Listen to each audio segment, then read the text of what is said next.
Well, after Preston beat Charlton, we had this tweet that said, yeah, come on, North Enders, it's time to book Wembley. Hope you're doing well. And we've got three very happy Lilywhites here to discuss, that result against Charlton. Etienne, Joey and Harvey back with us, and hope you are doing well. Before we jump into talking about the football, please, we're growing a fantastic little community over here. Press the like button, press the subscribe button.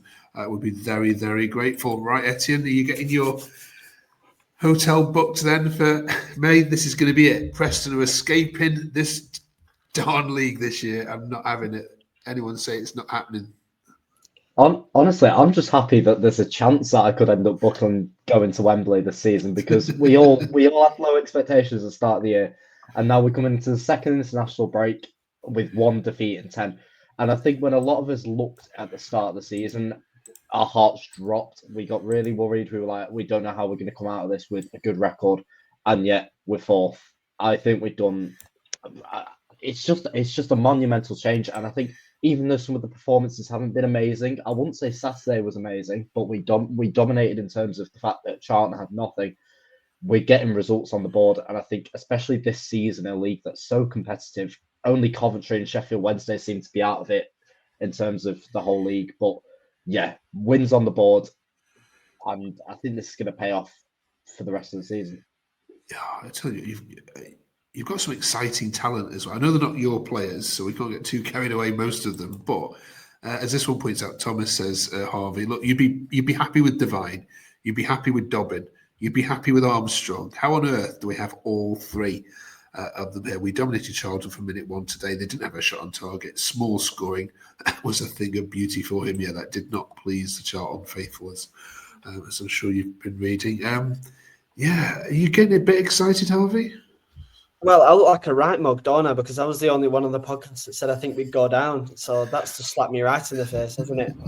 I was saying I think that teams around us have done better business, and yeah, it's obviously Hecky clearly knows a lot more about football than I do, and that's why I'm not a manager and he is.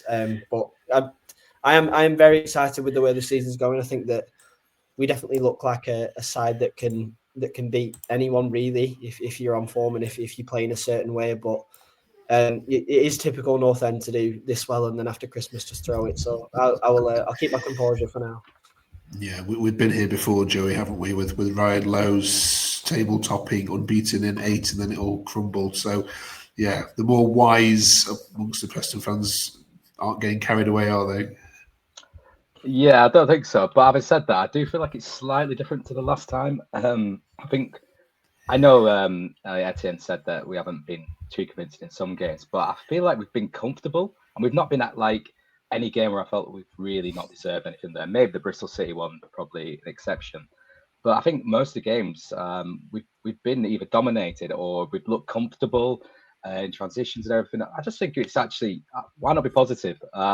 For the teams as well, like you look at the start we've had with fixture list, it wasn't kind to us at all. That's one thing we can't forget as well. It's actually when we looked at that fixture list, people were saying, will they get any wins from the first 6-7 games? And then you look at the teams we played. The teams we played are 2nd, 3rd, 6th, 9th, 10th, 13th, 14th, 15th. They're not teams around down the bottom, so we've not played teams at the right time or anything. The only team to beat Ipswich, the only team to beat Leicester. First team to set points of Borough. It's looking good. I mean, it's actually we're looking solid and solid defensively. We've got great team spirit. I mean, who knows? I mean, dare to dream. Yeah, the scary thing is, Etienne, that Borough game, it had not been for that last goal, and that QPR game as well, the start of the season, which we all said had it gone on for 10 minutes longer, you would have won.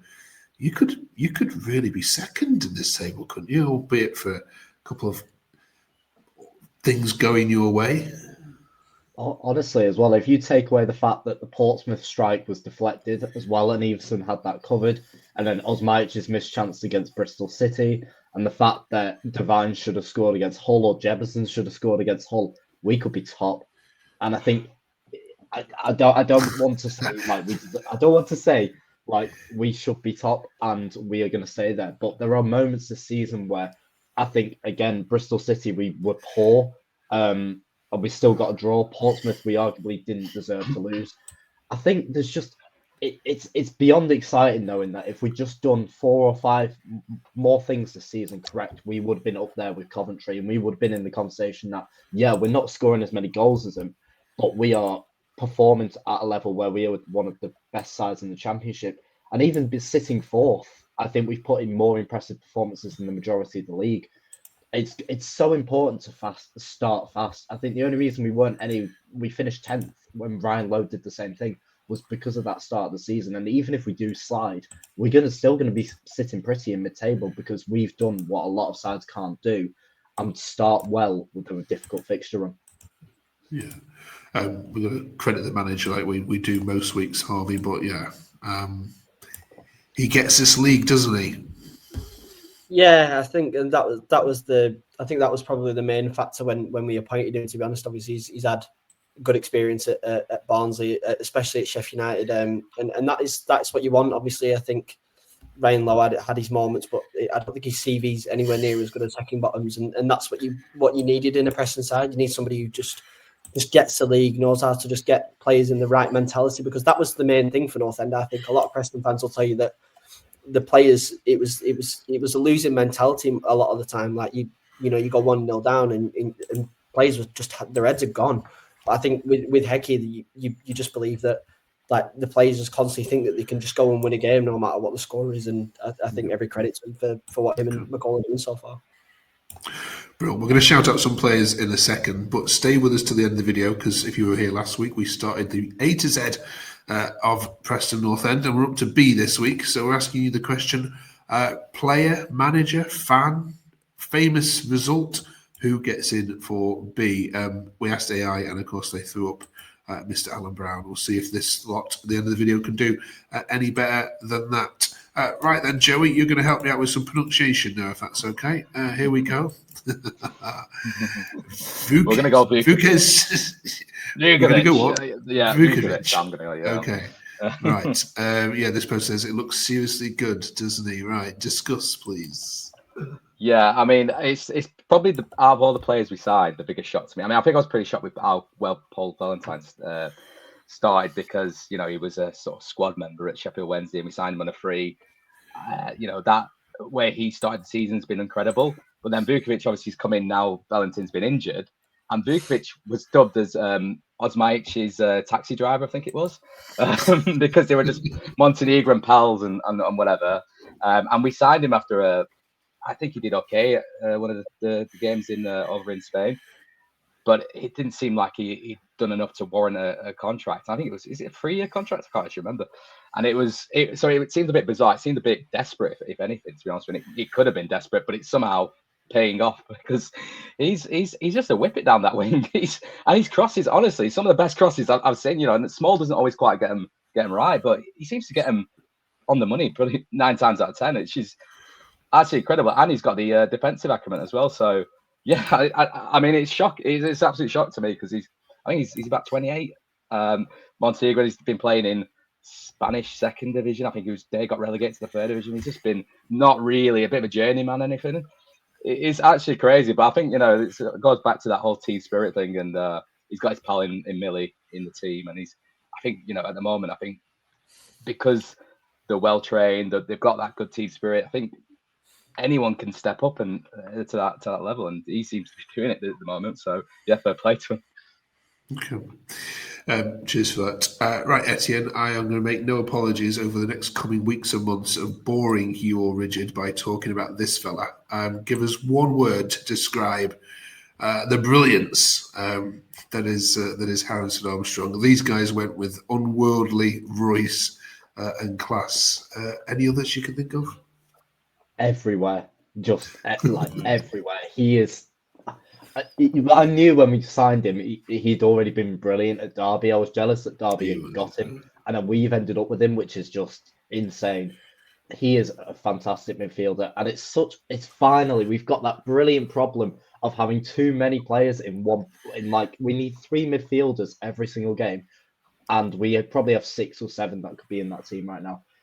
It is a brilliant problem to have, and especially when all 3, so Whiteman, McCann, and Armstrong, are all on form.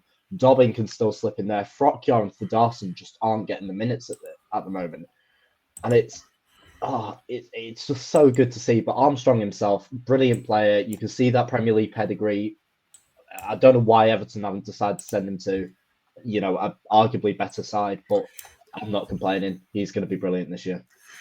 Yeah, I've had that argument with many in the pub that said we didn't need to sign 40 million Tyler Dibbling. We had a player just as good, if not better, right in front of us. But look after him, please.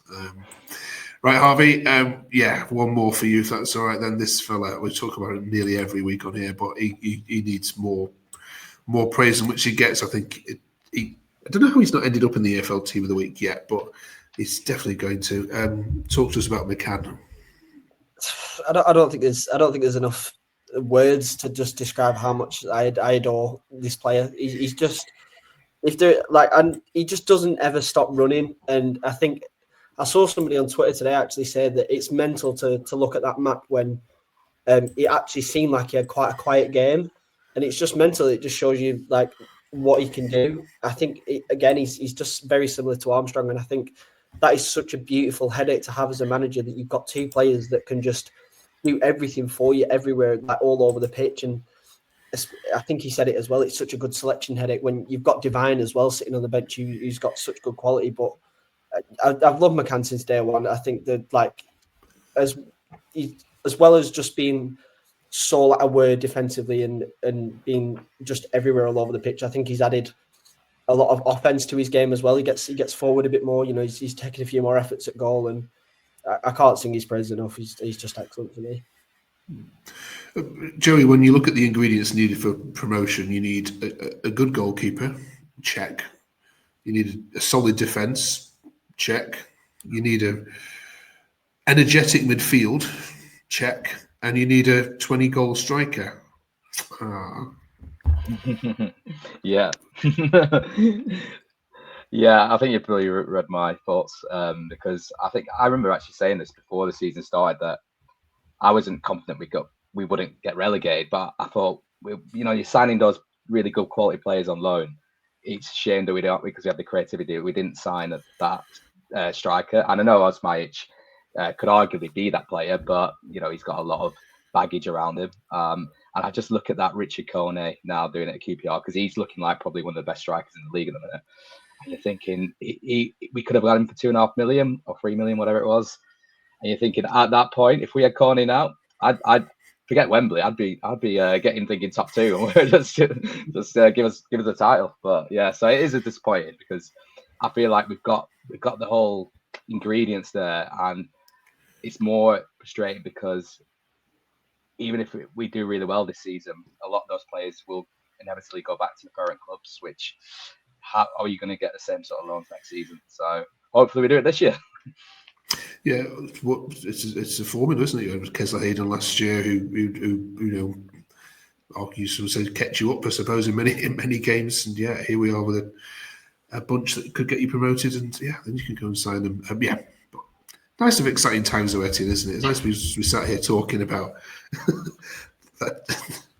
I know playoffs are probably not going to happen, but it just lifts the town, lifts the fans, lifts everybody, doesn't it? Yeah, it's been a really good start to the season. I've really enjoyed watching us. I've really enjoyed following us. And the Charlton game, even though we weren't amazing in the first half, you still felt like we were going to come away with something. And then Thierry Smalls put numbers on the board again, and then Jefferson's got his first goal for the club. And I know we're talking about 20-goal season strikers, but it feels like right now we can get a goal from anywhere across the pitch. And that's what Heckingbottom's highlighting about the transfer, when they're bringing in players who are still can score from anywhere. And I think the fact that Michael Smith has now scored, Jefferson has scored, Dobbin has scored, all the strikers have got a goal, really. We're never going to see Will Keane in the squad again, I don't think, because we can get goals from everywhere. Just our longevity about the season is going to be about whether those goals keep coming. But I don't have a doubt that they will, because the squad has just been so together and so up for it every single game at the minute. Okay. Right then. Let's switch tacks then a little bit. So we've been talking about refereeing a little bit over the course of all our discussions this week. Joey, just quickly on this, not massively. So how fairly have North End's games been reffed so far? I don't want to get on refs back here, but are we seeing a plateauing of standards, or is it dropping? I mean, it's probably not as bad as last season. The standard's quite low on that one, I think, because I feel like, I think it was even seen on that. What's it called? They have like a panel where they review all the decisions, the key decisions panel. That's it. And we got really done over last year. I know the whole game, I think we should have had a penalty.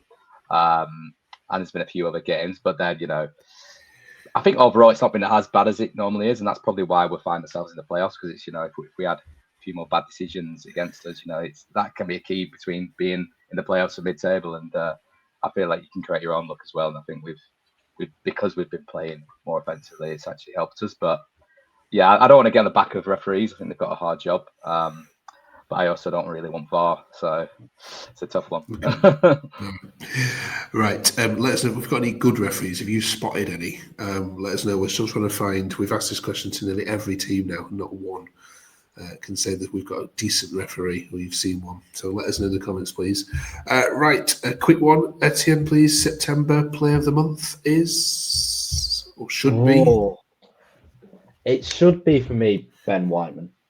I still think he's been everywhere when possible.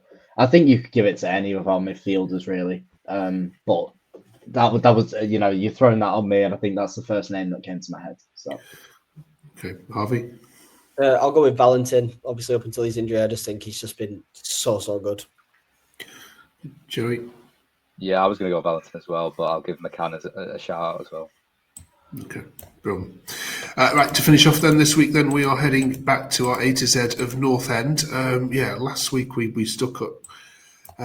We were struggling with A a little bit, weren't we, around that? So we're asking you who is B4. Alan Brown was suggested by AI. Let's see what you've got. Harvey, kick this off for us.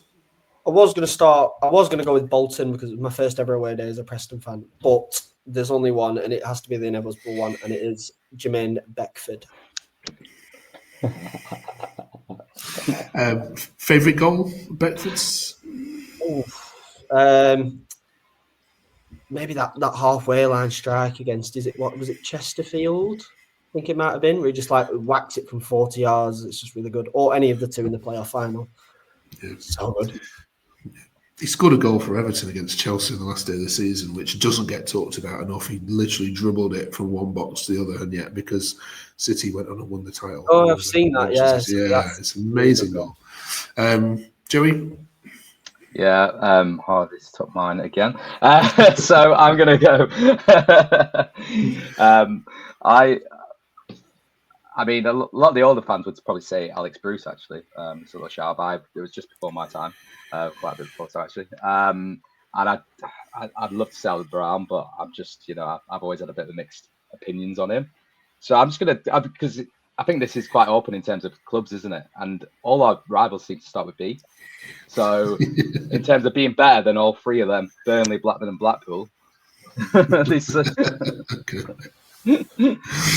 the best you're going to get from it. Okay, beating Blackpool, double B, right? Exactly, beating Blackpool, yeah.